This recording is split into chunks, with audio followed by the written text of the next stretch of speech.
Guys, nakakabahala nga itong dengue, ano? Kasi lalo na dyan sa probinsya natin, palagi nagba-brown out. O, di ba? Dahil nga sa tag-ulan na, kung kaya itong lamok na nagdadala ng dengue, ay nako, ay nauuso na andyan. Paano nga ba natin ito malalaman kung tayo ay na-dengue na? So, unang-una po, ako po ay nag-research po nito ngayon, ano? Para ito ay maibahagi ko sa inyo, okay? Somehow malaking tulong dahil po ang dengue, pag napabayaan po, pag ito po ay lumala, ay delikado po ito, okay? Alam na natin yan, okay? First of all, para sa kaalaman ng iba, walang gamot ang dengue sa ospital, kundi paracetamol. Paracetamol sa lagnat, okay? Ulitin ko ulit, walang gamot ang dengue sa ospital, kundi paracetamol sa lagnat. Puro observation lang at tubig sa dehydrate. Dextrose lang, kaya pag napabayaan ang pasyente at bumaba ang platelets, ay maaring lumala at masawi ang pasyente. Sintomas ng dengue. Ang dengue ay isang viral infection na kumakalat dahil sa kagat ng infected na lamok, okay? Ito ay isang mapanganib na infeksyon na maaaring pagmula ng malalang komplikasyon at posibleng kamatayan. Pero kung maaga ang diagnosis at maaga ang paggamot, maaaring mailigtas ang buhay ng tao. Paano kumakalat ang dengue virus sa ating katawan? Kapag tayo ay nakagat ng lamok na may dalang dengue virus, pumapasok ang virus sa pamamagitan ng pagbubutas ng ating ugat. Ang ugat na ito ay konektado sa ating artery o ang parte ng ating circulatory system na nagdadala ng dugo sa katawan mula sa puso. Mahalagang maintindihan natin kung bakit binibilang ng ating doktor ang platelets ng pasyenteng may dengue fever. Ito ay dahil may tatlong cells na bumubuo sa ating dugo, red blood cells, white blood cells, at platelets na prinoprotektahan ng plasma. Kapag ang plasma natin ay nabutas dahil sa virus, nagkakaroon tayo ng plasma leakage na siyang dahilan kung bakit bumababa ang ating white blood cell count at platelet count. Dahil dito, humihina ang ating immune system. Ano ang sintomas ng dengue? Ang sintomas ay lagnat, dengue fever, na inaabot ng 2 hanggang 7 araw. Sakit ng ulo, pananakit ng katawan at kalamnan, pagdurugo ng ilong at gilagid. Ang tawag dyan ay dengue hemorrhagic fever, skin rashes, pananakit sa likod ng mata, pagsusuka, pagkahilo. Walang gana kumain at matamlay pa rin kahit nawala na ang lagnat, pantal sa balat na katulad sa tigdas. Ano ang sanhi ng dengue? Ang dengue fever ay nakukuha sa kagat ng babaeng Aedes. Okay, ito spelling nga. Aedes aegypti. Okay? Aedes aegypti na lamok. At kalimitan ito sa mga tropical o subtropical na rehiyon tulad ng ating bansa, ng ating bansang Pilipinas, okay? Lalo na sa panahon ng tag-ulan, okay? Ano ang mga dapat gawin kung may sintomas ka ng dengue? Kapag nararanasan mo na ang mga nabanggit na sintomas at kapag ikaw ay nagpa-CBC, i-measure nila ang bilang ng iyong red blood cells, white blood cells, at platelets. Ginagamit din ang test na ito upang malaman kung ang pasyente ay may ibang sakit na may kinalaman sa dugo tulad ng anemia o leukemia. Inaalam nito kung gaano nakalala ang virus infection sa iyong katawan sa mga unang phase. Okay? Dinidetect ang mga dengue antibodies sa acute late stage ng dengue infection o IgM at upang malaman kung ang pasyente ay nagka-dengue na.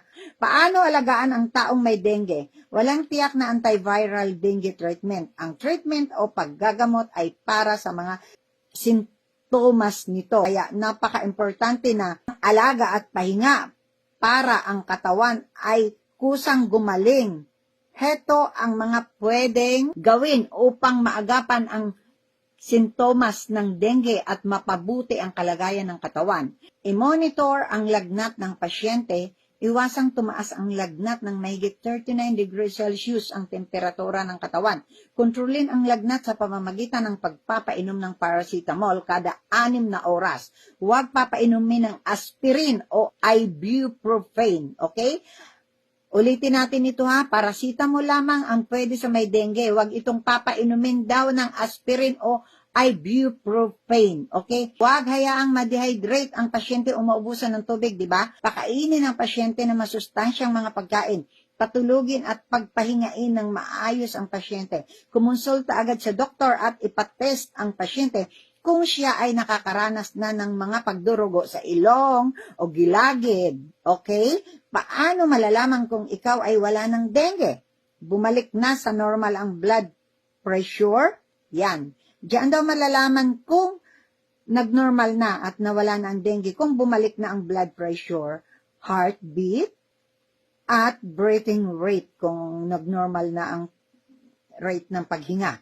Normal na ang body temperature, wala nang pagdurugo sa ilong o gilagid, may gana na ulit sa pagkain, hindi na nagsusuka, maayos at regular na pag-ihi. So, ganyan malalaman kung wala na daw ang dengue. Okay?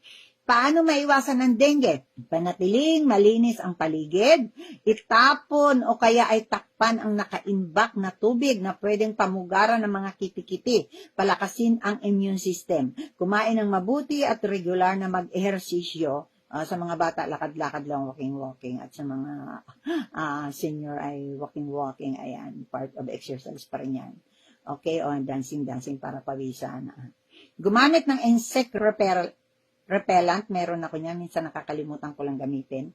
Meron ako niyan, na napakabango, as in takot talaga siya. Kasi may kamahalan din yan, pero matagal na yun sa akin, bira ko gamitin. Sa likod ko siya nilalagay, kasi nga tinitira talaga ang likod ko na lamok na ito, kahit may electric fan na ako.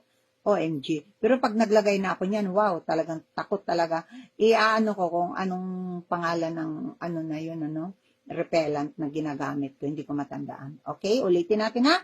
Gumamit ng insect repellent tulad ng, may sinabi dito si RightMed. Hindi naman ako bayad ni RightMed. Okay, para meron lang kayong idea, Gumamit ng insect repellent para makatulong naman ako sa inyo, Gumamit ng insect repellent tulad ng RightMed, Denguetrol, o Citronella spray ayon sa mga eksperto. Ang lamok na may dengue virus ay lumalabas. Ito, tandaan natin to guys. Ang lamok daw na may dengue virus ay lumalabas mula 9 a.m. hanggang 11 a.m. at 4 p.m. hanggang 6 p.m. Nung pang nakaraan kaya nare-register ito sa isip ko Itong 6 ng hapon, lumalabas ito. Pero hindi ko lang nabasa din nun sa aking na research na lumalabas pala ito ng alas 9 ng umaga hanggang 11 ng umaga at 4 ng hapon. Kasi ang alam ko lang nun ay 6 p.m. So umiwas tayo sa mga oras na nabanggit ko. Kaya kinakailangan na protektado ang sarili buong araw. Okay? Magsuot ng mahahabang damit tulad ng long sleeves o pajama. Ang pagsusuot nito ay upang hindi agad makagat ng lamok. Magkulambo. Siyempre guys, isisegue ko lang dito, pag tayo ay nagkulambo, ilalayo naman natin itong ating paghiga sa baka mamaya meron tayong katul, Tapos is malapit sa ating hinihigaan kahit pa nga tayo walang kulambo. Kung ito ay masagi ng pag tayo himbing na ng tulog, masagi ito ng ating kumot o ng ating unan o ng ating buhok, Tapos ito ay makapinsala sa atin, pag ito ay dumikit sa ating kumot, ito ay makaka-create ng fire, ng sunog. So, lalo na nga dito sa kulambo, so iiwas lamang natin. Kung gagamit tayo ng katol, ay i-safety natin. Sa malayo lang ito sa ating hinihigaan. Okay guys, so yan ay segue ko lang. So, ayan, until to my next content. Okay, God bless everyone.